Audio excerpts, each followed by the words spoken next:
twembi turi kumwe duhanganye n'isi, duhanganye n'isi. Yo umva amagambo Westlife ati duhanganye n'isi, ati twembi duhanganye n'isi. Yo wowe nanjye tumaze igihe kinini turi kumwe, ariko turacyakomeye cyane birenze.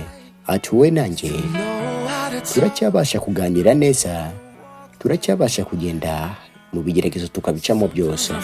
Rimwe na rimwe mba numva isi iri kundwanya, amajwi yawe niyo ntabara. Iyo turi kumwe mba numva nta kintu na kimwe cyansenya. Yo kubera ko ni twebwe duhanganye n'isi, njyewe nawe duhanganye nabo rwose. Yo niba wumva aya magambo, menya ko tugihagaze kandi twemye. Ntabwo nzigera ndeka hari umunsi utambuka ngo nkureke ugwe. Iyo kuko ndi twebwe duhanganye n'isi. Iri joro ni amagambo y'indirimbo ya Westlife.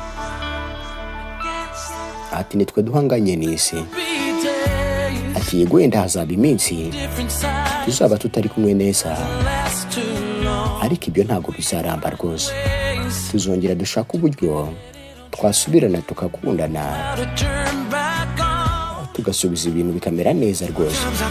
Rimwe na rimwe banumva nta kibishoboye namba, hanyuma ukaza ukamfata ukantabara.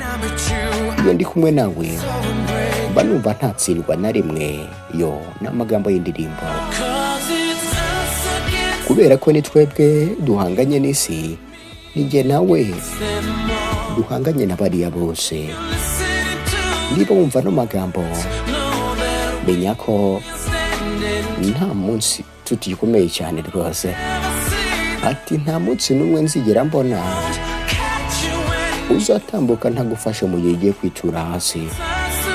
Kubera ko ni twebwe turwana n'isi. Iri joro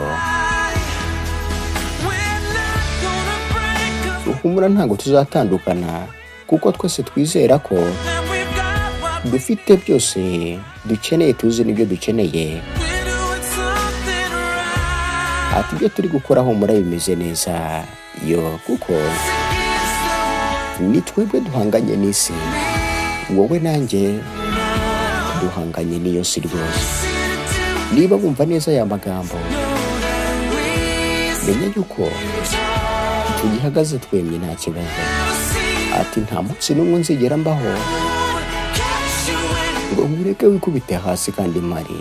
Yo kuko ni twebwe, njye nawe duhanganye n'isi twenyine. Kandi niba usobanukiwe n'aya magambo, menya ko ibi tugihagazemo twemye rwose. Ati simbona umunsi n'umwe watambutse ntagufashe mu gihe cyose ugiye kwitura hasi. Ati ni twebwe duhanganye n'isi. Ati yego nitwe duhanganye n'isi mukunzi, ni twebwe duhanganye n'isi. Iri joro